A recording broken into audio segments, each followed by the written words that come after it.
The Mohammedan Muslim media and individuals, as well as so-called Arabists, incessantly speak in invariably glowing terms of the contribution of the Mohammedan Muslims to human civilization. What is the reality? Before I address this question, there is an extremely important word that has to be defined first, which is at the root of this discussion. This word is civilization. According to the English language, it comprises a society which is in an advanced state of social development, with complex legal, political, and religious organizations. That is, in an advanced state of intellectual, cultural, and material development in a human society marked by progress in the arts and sciences, the extensive use of record keeping, including writing, and the appearance of complex political and social institutions.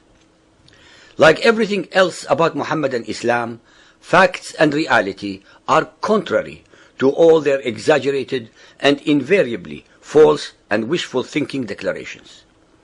Let us examine the historical facts as recorded by the Muhammadan Muslims themselves and their contemporaries. In the Arabian Peninsula where Muhammad was born, the Arabs were among the most illiterate, superstitious, and unlearned nomadic and semi-nomadic people in what we call the Middle East today. Although surrounded by other truly advanced civilizations and cultures, they had not even the semblance of a civilization to speak of. They had no central authority such as a king or a priest-king, no government, no army, no civil service, no arts, no sciences, and no record-keeping. The Arabs, under the banner of so-called Islam, conquered several civilizations on 3 continents, such as the Zoroastrian Sassanid Persian Empire, the Byzantine Christian Empire, the Coptic Christian Egyptians, the Hindu Indians, the Buddhist Chinese, etc. These were truly advanced civilizations. It is therefore inconceivable to suggest that the Arabs could have imparted anything of value to the subjugated peoples of these conquered civilizations.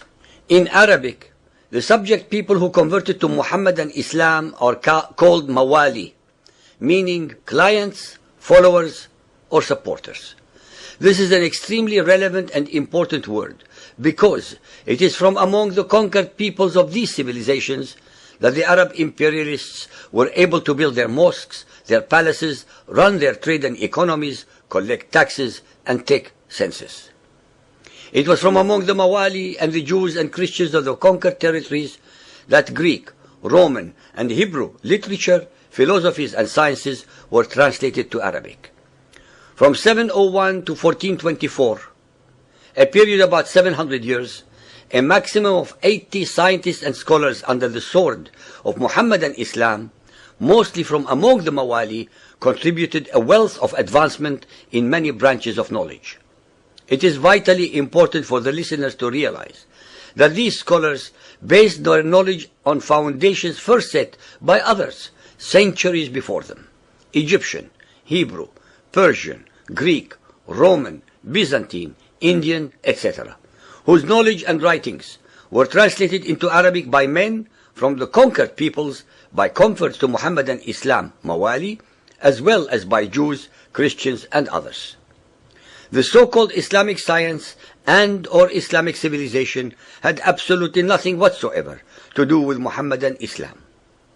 Almost the entirety of these scholars and scientists excelled not because of Muhammadan Islam, but in spite of Muhammadan Islam, since they were invariably secular thinkers.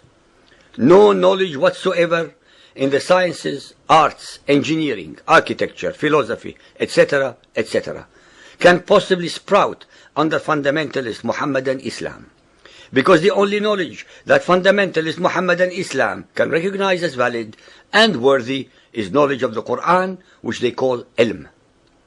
Out of the 80 or so scientists and scholars mentioned above, only a handful were pure Arabs. The remainder were Persian, Turkic, Jews, Christians, Kurds, Sabaeans, Spaniards, North Africans, etc. In reality, this science and this civilization should be and must be called Mawali science and or Mawali civilization, because Muhammadan Islam contributed absolutely nothing to its evolution, propagation, and or establishment. Nothing of value in human intellectual endeavors can possibly be created or grow under fundamentalist Muhammadan Islam. Muhammadan Muslims listening to this chapter of our series will be outraged at such statements. Well, let them think about the following facts and find out the common denominator that underlines them. 1. Can any follower of Muhammad name 10 Muhammadan Muslims who had contributed anything whatsoever to human intellectual, artistic, and philosophical advancement from among the tens of millions in the Arabian Peninsula in the last 1372 years between 635 to 2007? 2.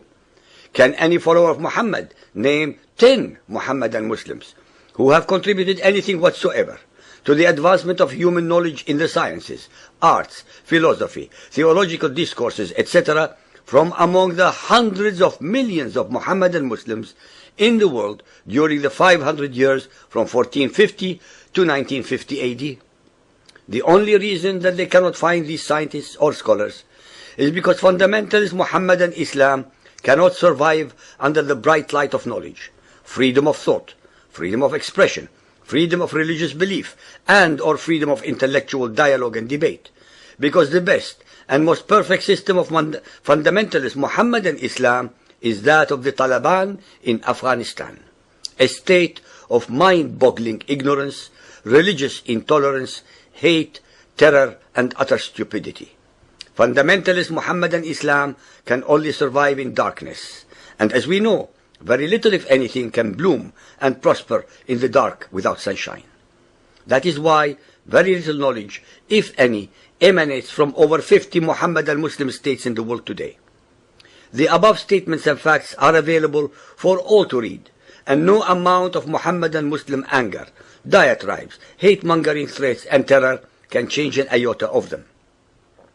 Muhammadan Muslims thrive in the twilight zone of denial and of blaming all others, the denial of facts, the denial of reality, the blame others syndrome. For as long as they are not willing or able to face facts, Muhammadan Islam and Muhammadan Muslims will continue to remain forever fixed in the time warp of the 7th century, the time of Muhammad and his Quran.